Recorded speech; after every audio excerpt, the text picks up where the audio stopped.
Welcome to the JOY Podcast, Episode 3, where we shine a light on how global organizations are getting people back to work faster and with an exceptional experience.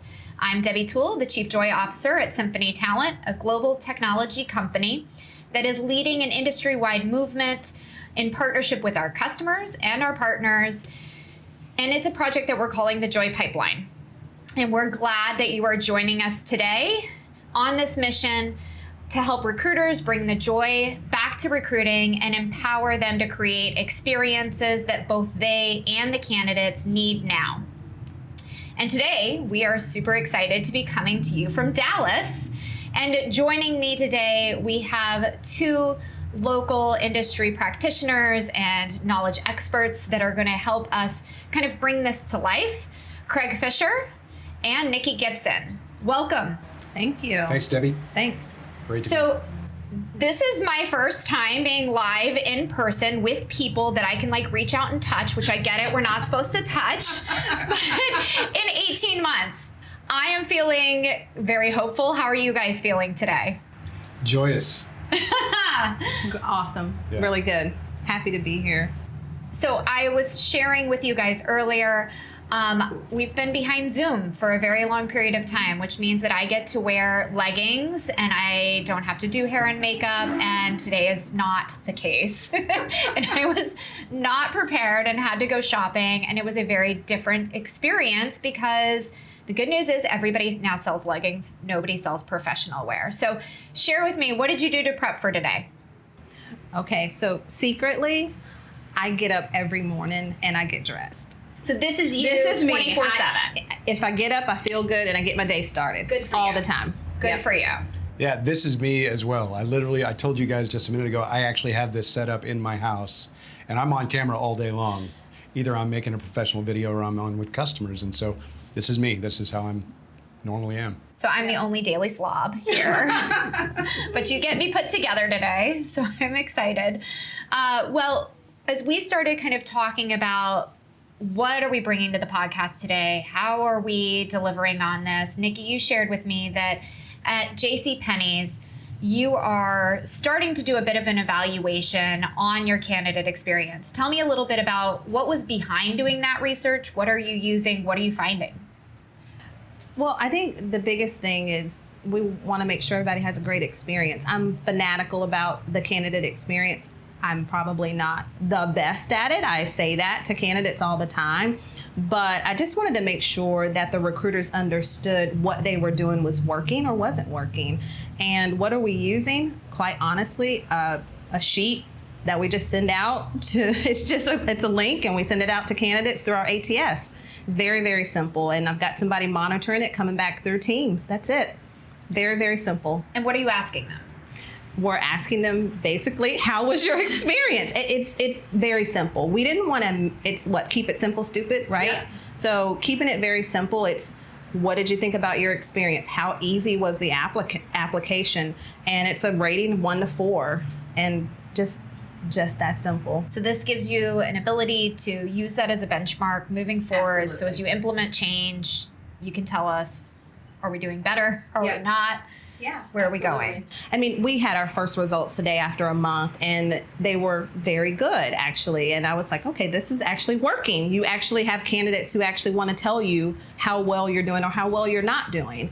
But it's just, for me, what I want to see is I want to build the data up so that I can go to my boss and then I can go spend a little bit more money. Because I said, we got to do this real cheap, right? Yeah. Before we go spend money.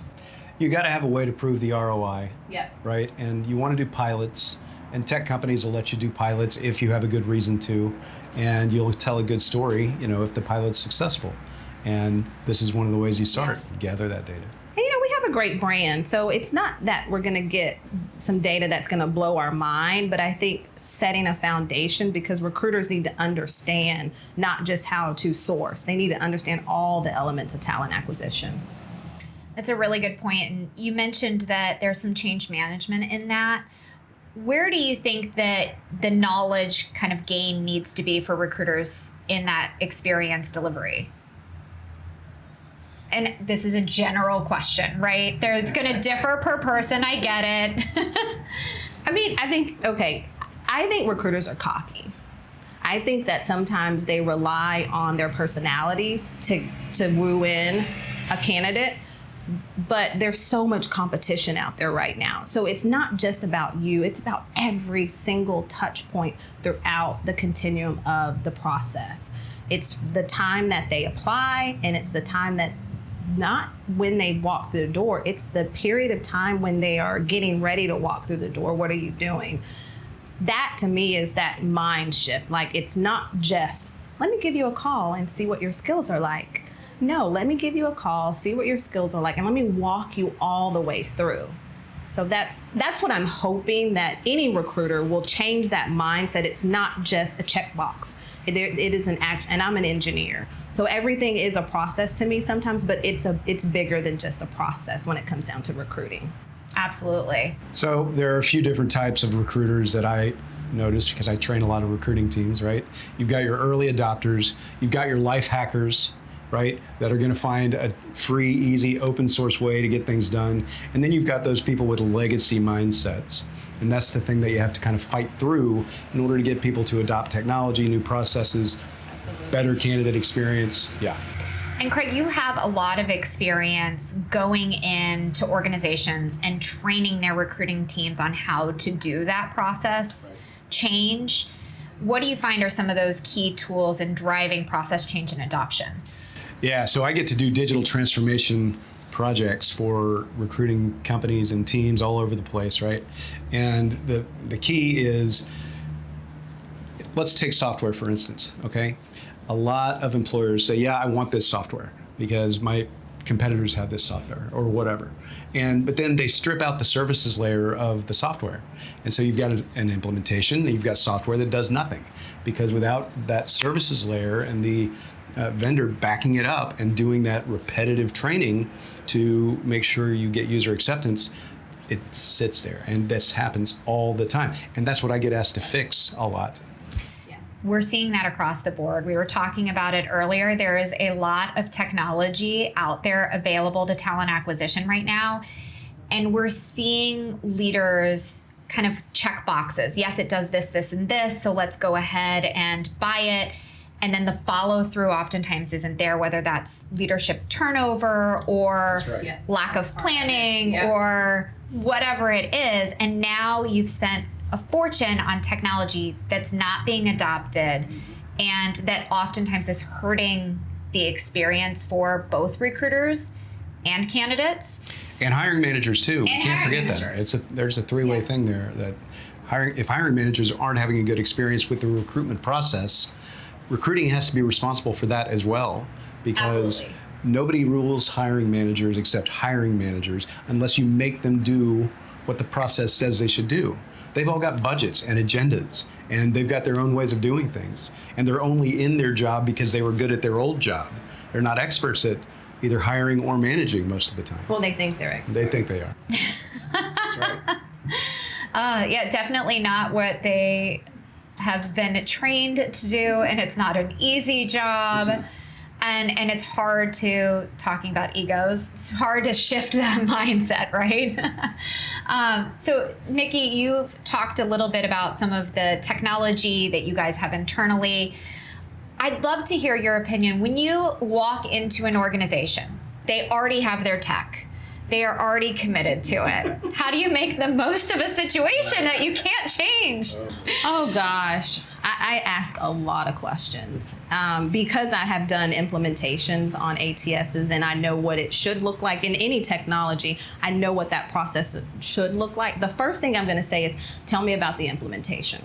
Walk me through, how did you determine this is what we're going to use, the why, let me see the contract. Where's the process map? Yeah, where's all of that? I'm looking, I'm peeling back the layers, and it's hard for people, because they're like, well, where is she coming from? Why does she want to know this? I was like, I just want to know because I need to understand how this works and the why. And then once I get there, then I'm the vendor. And I'm very nice. Super nice. Well, at least with your smile and your face, you are. I'm super nice. And I play the bad cop, good cop all the time. I'm like, well, walk me through how you've worked with us in the past.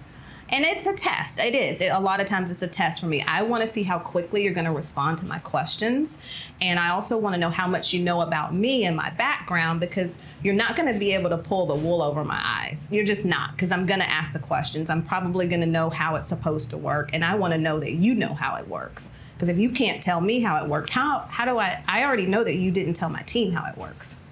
So I just have, it's like that nice Nikki. That's what I call her. But you need what you need, right? Yeah, I need what I need. Well, and then sometimes you can go back to that implementation and say, hey, look, Absolutely. How should this work? And that's what I are we like to doing? do. What are we not doing? Yeah. Let's make this work for while we're together. Well, and get the best bang for your buck. I'm always going back to leaders, and I need to show you what the ROI is, because that's why I'm here. I'm not here to waste time or waste money. I want to get every juice, whatever I can squeeze out of that lemon, I'm going to squeeze it out. And because that's what you hired me for. Absolutely. So yeah. Great. Yeah, and we look at technology, how it's being implemented, how we adopt it. And we talked about the fact that you cannot deliver a great candidate experience unless your recruiters are having a good experience with the tools and technologies they're using and know how to use it. So, Craig, this is kind of your specialty. This is what you go in to help companies drive. How do you get recruiters using technology? In fact, actually, I'll even pause there. How did you meet Nicky? So 12 years ago, maybe, I was asked to train the recruiting team at JCPenney to show them how to use LinkedIn without even having a LinkedIn recruiter account. So how do you utilize your personal brand, the way you connect with people, the content you share, build SEO into your own profile so people can find you instead of us spending money for you to find them. And that's how we met. It was great. And then a couple of years later, she invited me to help out with some recruiting problems they were having at Pizza Hut. And we built the Pizza Hut Recruiting University, and they hosted TalentNet, my conference. And we've been friends and collaborators ever since. I love it. And so that brings me to the original question, which this is what you do, right? You come in and help people learn how to use tools. That's right. What do you find is effective in driving adoption? So you have to figure out what is the crutch that most of the recruiters are relying on. And you have to ask what their process is like. Show me your day. Let me sit with you for a day and watch you recruit. Where are you going? What are you doing? All those things, right? And when you get hired by someone who does employer branding or recruitment marketing to come in and help out with that stuff, sometimes they don't care about what the recruiters do, and because they don't want to know what their problems are. They've heard it all. I still want to know, because you got to figure out the crutch, and then you have to figure out how to kick their crutch out from under them. The first thing I did when I got asked to be a TA leader at a big Fortune 500 tech company was say, how many recruiter seats are we using? Because they were having issues. And I said, okay, we're getting rid of half of those, and I'm going to teach these people how to recruit. And that's what you have to do. Then you sprinkle in technology to take away, non-recruiting activities and let them focus their time on actually communicating with people well. Yeah, I heard you ask Nicky, do you have a scheduling tool when we're talking about her process, right? Like, what are those areas that we can use technology to automate that's not going to hurt the experience? That's right. It's going to make the recruiters' lives easier, and that's where you sprinkle in that technology that really enables process. But it's not a one-size-fits-all situation. Every company's process is different. You're dealing with different objectives, different hoops, different personalities. Every situation is unique, and that's why we have 600 vendors for each different kind of product in our space.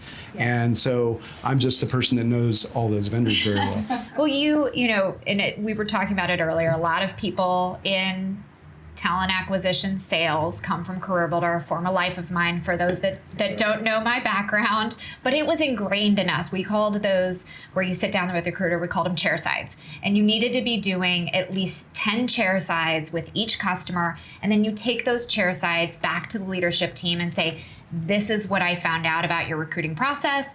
These are the areas that you may not know are total time sucks for your team, and here's how we can fix it, right? And that chair side aspect, I think, has been lost in a lot of this process of, are you sitting down and watching what they are doing on a daily basis? and really understanding what's broken, right? Not what is broken hypothetically in this big picture, but what is broken with an individual user in this process. And it's a series of little things, right? This is the Tim Ferriss methodology of fixing a big problem by making minor tweaks, a million minor tweaks, and it can be done. And it goes into how you build software, right? We sit and you watch our UI UX teams, and they sit down and they watch users in our betas use our software. And they watch how they're doing it, and they're like, it just took you 10 clicks to get from this to this, which is how you use the software. We've got to fix that, right? And good software should be built that way. So it really plays in both sides of these equations, and that's how you build a good product, is watching people use it and then realizing, uh-oh, what I thought worked really well just took you 30 minutes to execute on. Yeah. Let's rethink this. Well, I'll take it a step further. What I've done in my past is I've actually had recruiters sit down and I said, record every minute of your day. I want to know exactly what you've done. And they're like, well, how am I going to do that? Well, you have a pen and a piece of paper. Lawyers do it, you can do it.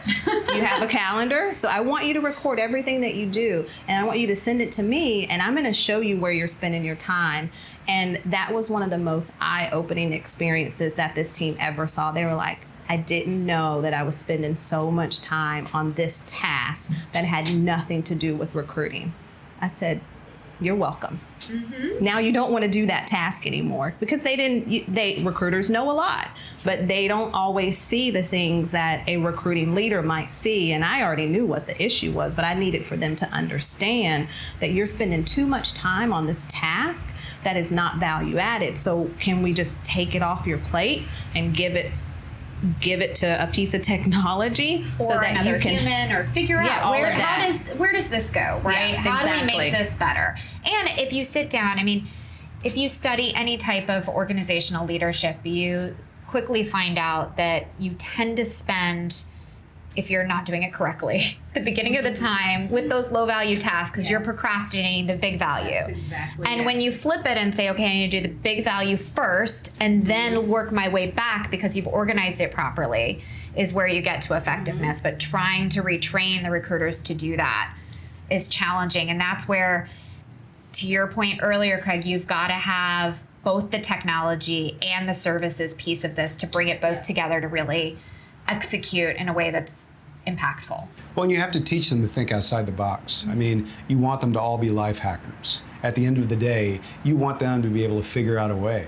And it takes a little while to get there, but I suggested recently to a customer, they've got 19 different languages, major languages in one distribution center that they're having trouble getting people to apply to. I said, speed's the name of the game here. They're getting multiple offers in this area because there's an Amazon call center or an Amazon supply center, whatever. And they said, well, we don't have enough recruiters to call these people in real time. I said, hire a call center. They said, what? I said, yeah, they're everywhere. Hire a call center, no problem. Simple. They're like, we don't need AI? I'm like, no. You don't need AI. Wait, AI doesn't solve everything? No. That's the first question. You have to start with why. I'm Simon Sinek. But do you have AI? I want AI.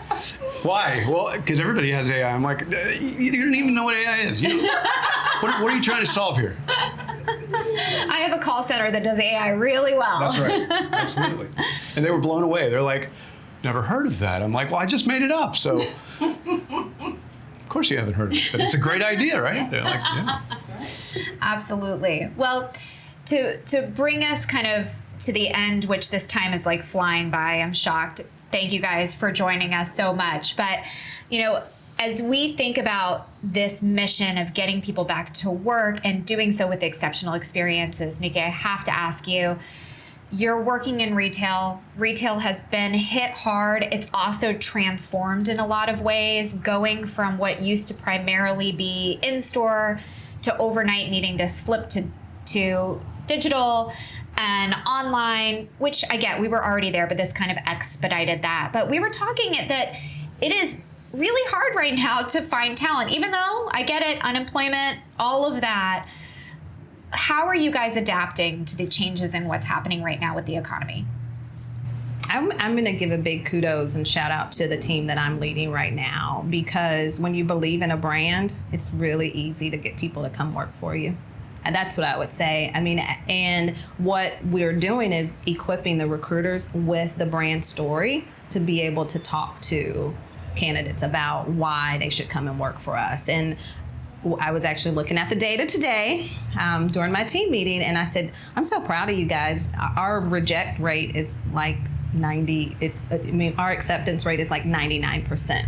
Amazing. This is a company who went through bankruptcy,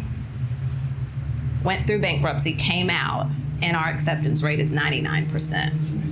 So you're turning those recruiters into brand ambassadors. Yeah, that's not anything that I've done. They believe in the brand, and the candidates believe in the brand because the recruiters know what they're talking about.